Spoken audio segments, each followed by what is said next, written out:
Okay, we are back with Q&A.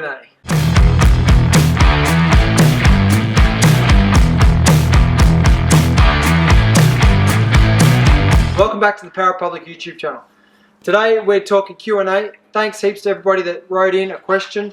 Let's get to it. First off, we've got a shout out to all our Patreon subscribers. Thanks heaps for signing up.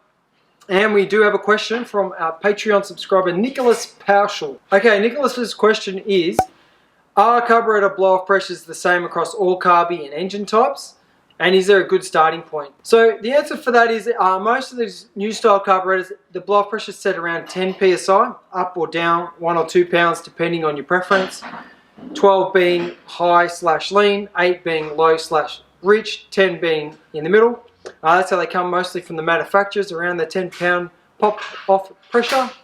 Now, if you don't know what we're talking about, we do have a link in the comment section below, in the description below, with a link to a video that we've done on carby blow-off pressures, so you can check that out. Okay, so the next question is from Scott Norman.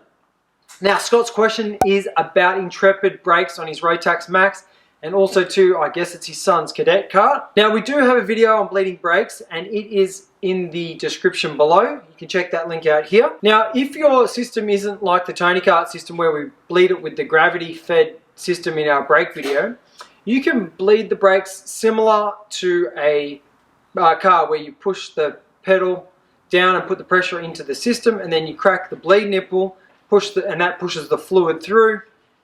Close the nipple, let the pedal off, repeat until you got all the air out of your system. If you do need to change the oil level in the reservoir, you can use a little syringe like this, and you can suck out any old fluid and dispose of that. You can wipe it out with a rag, and then you can refill it either with the bottle just tipping up the fluid reservoir, or you can inject it with a syringe as well. Okay, so the next question's from Luca Spencerley in the UK, and he has recently bought 2 Rotax go-karts. One's a 2014 Cosmic, the other is a 2004 Techno. Now, I have driven older Tony Karts before, and around that age group, they are a little heavy in the steering. Sometimes they can be, if the chassis is really worn out, you will have a little tendency for it to understeer, and you've got to kind of twist the cart just with your own strength, because they seem to be a bit lazy in the center. Now, to get around that problem, you can try putting your front bar in, maybe a little bit of caster, just to try to liven up the front end. Also too, you might want to move your seat forward 10 or 15 millimeters, might lighten up the the steering, as in it makes it change direction quicker, so then you don't need to obviously put so much steering angle in, and when you're doing that, you're not using your arms as much to steer the go-kart. You can use smaller steering angles.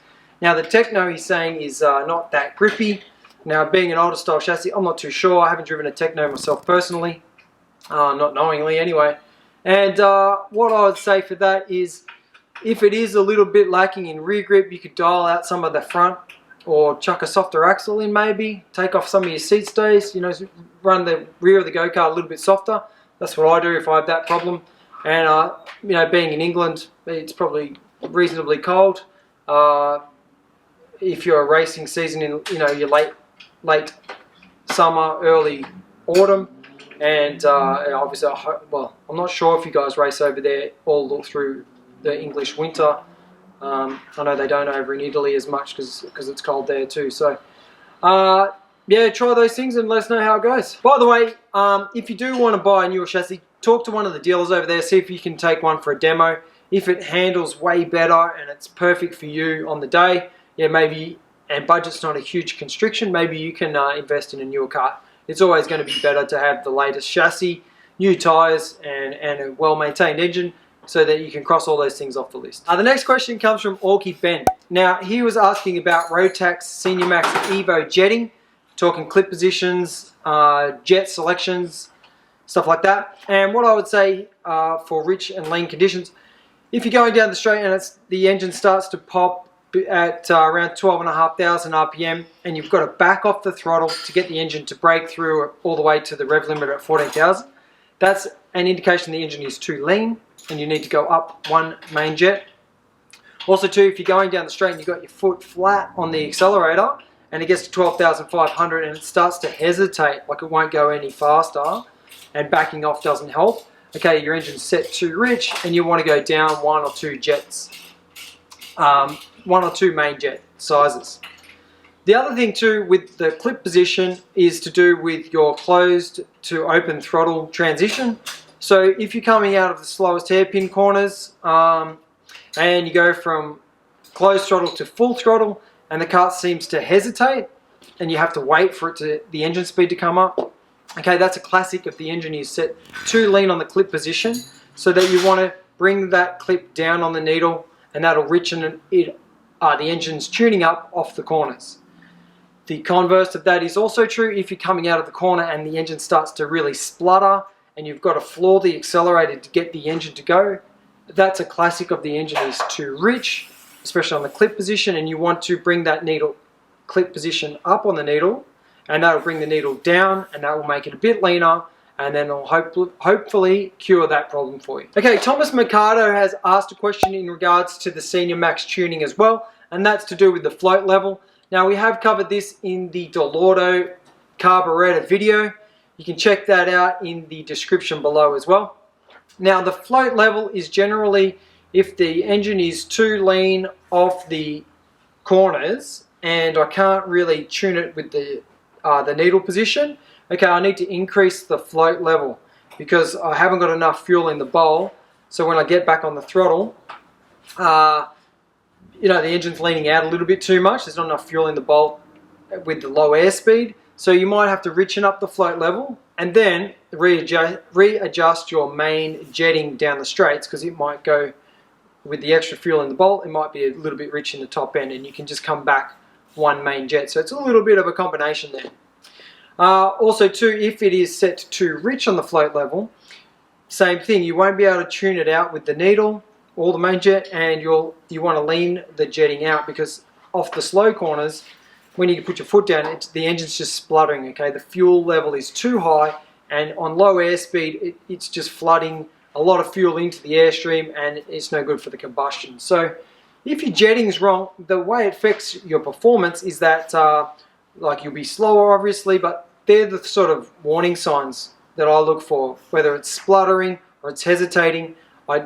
Hesitating being lean, spluttering being rich. Then I can just adjust my fuel levels or needle positions just to make the kart perform at its best, so that you can, you know, take race victories and dominate. Alright, the next question is from Kart0207, and his question is about a DD2 and when to change the piston and how often to service the engine. Now, I change the pistons every 10 to 15 hours on the DD2. It's a little bit shorter than the Senior Max because we're working them harder.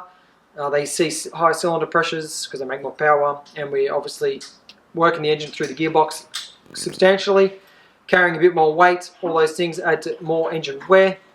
So I change the piston every 10 to 15 hours, and that's when we do the top end rebuilds, bearings, pins, gaskets, carburetor, and fuel pump kit, all those things together, power valve. Other than that, you know, they're pretty reliable. You can just drain the fuel out of the carburetor and do a carburetor service before every race weekend, so that's always fresh and clean.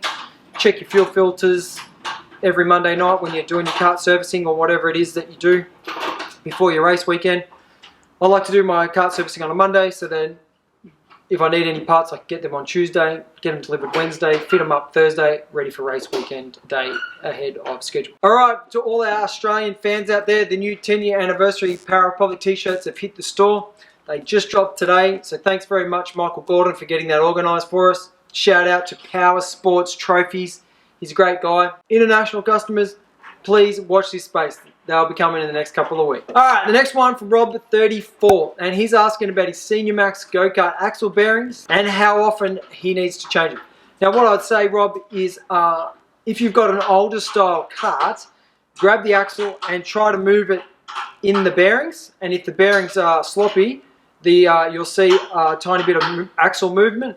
When you put new ones, they spin perfectly smooth, there's no noise, but there's definitely no side movement either. So you can look for that. I would say if you change them every 6 months or at least once a year, that should be, depending on how much you're racing of course, so every 6 to 12 races, that should get you out of trouble. So the next question is from William Lewis, and he's asking, he's just bought a kart and he wants to know what he needs to check over in between the race weekends. And what we'll say, William Lewis, is you want to check over the whole kart. It doesn't take long to check every nut and bolt. Also too, you can give it a good clean, lube the bearings, you can degrease the chain, your chain guard, and basically go over the whole kart, look for any damage, bent nuts and bolts, anything that's broken, cracked. Inspect the seats, seat bolts come loose. Like, basically, even if your kart is brand new, sometimes things just rattle loose.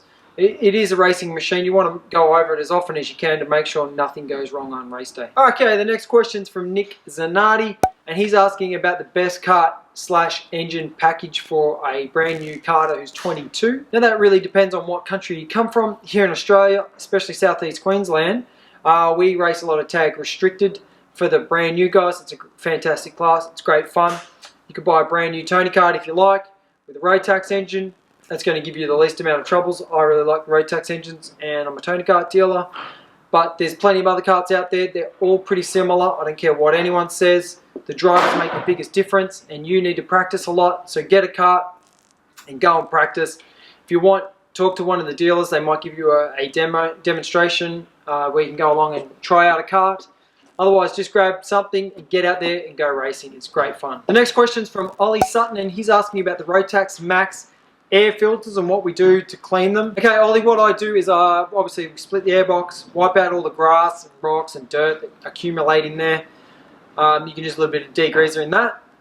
And then you get your air filter out and wash it in soapy water, hot soapy water, and then dry it off with some rags and then leave it to dry. You can leave it on some newspaper if you like, overnight, and then get some air filter oil and lightly spray some air filter oil over the air filter, and then it's ready to go. What I recommend is having two, one that's in the cart and one that you've already washed and prepared and it's in a bag. So if you ever do drive off the track and dirty everything, you can pull out your dirty one and you've got your spare clean air filter ready to go. Chuck that in, finish the race meeting, and then go home and prepare the air filters again. Okay, so the next question comes from Andreas, and he's asking how difficult it is to tune a KZ racing engine. I don't personally race KZ engines. I have them here and I use them just for fun at a local track.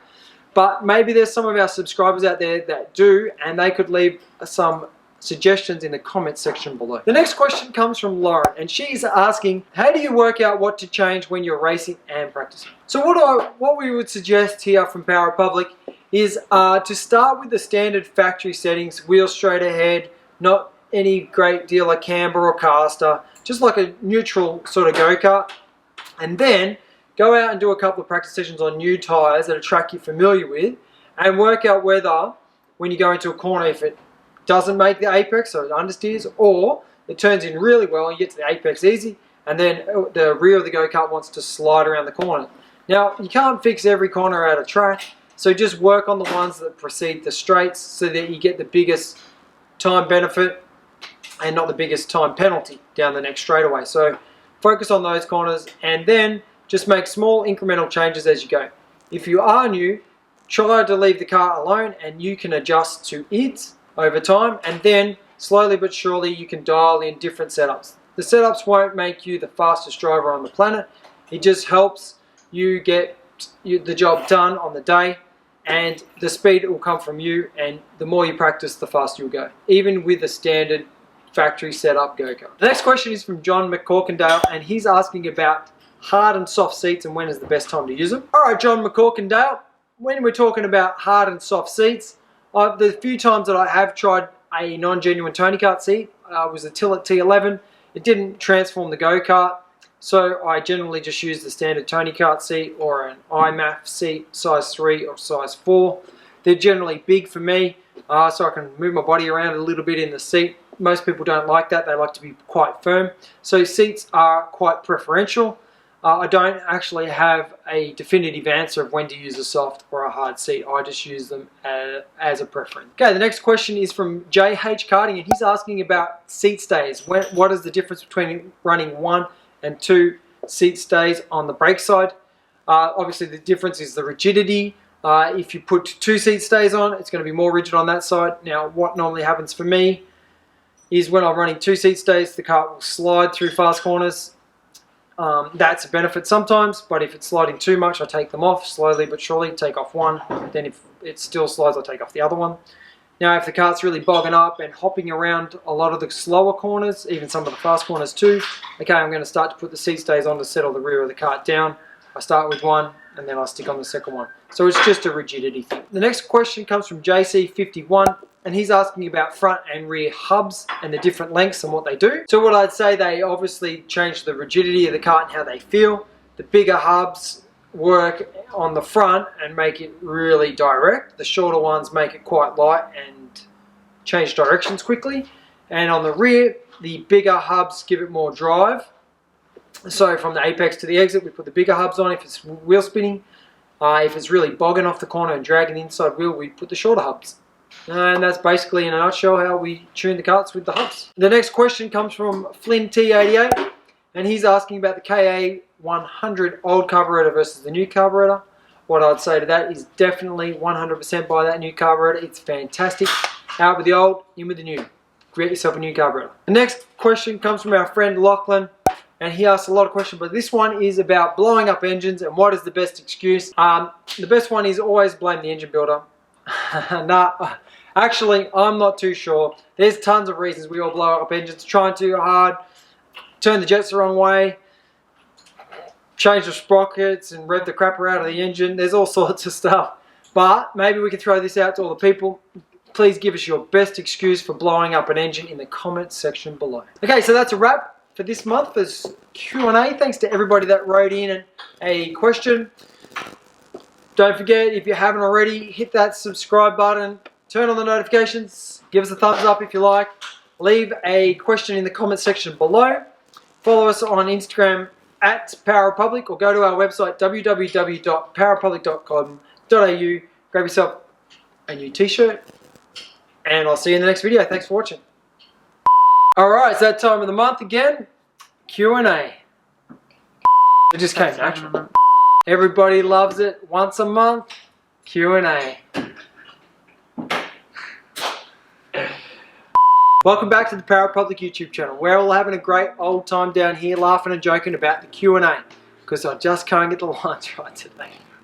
Thanks for everybody who's wrote in.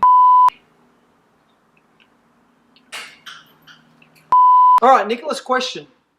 Nicholas's question is. Tell him early. Tell him every 5. Every 2 hours. Bring it in. Bring it in for full freshen up. Yeah. Alright, the next question is from Cardo207. Is it? Cardo? What do I do, Lauren, is obviously it's just how do we explain this one? That might be more accurate and helpful. Done deal?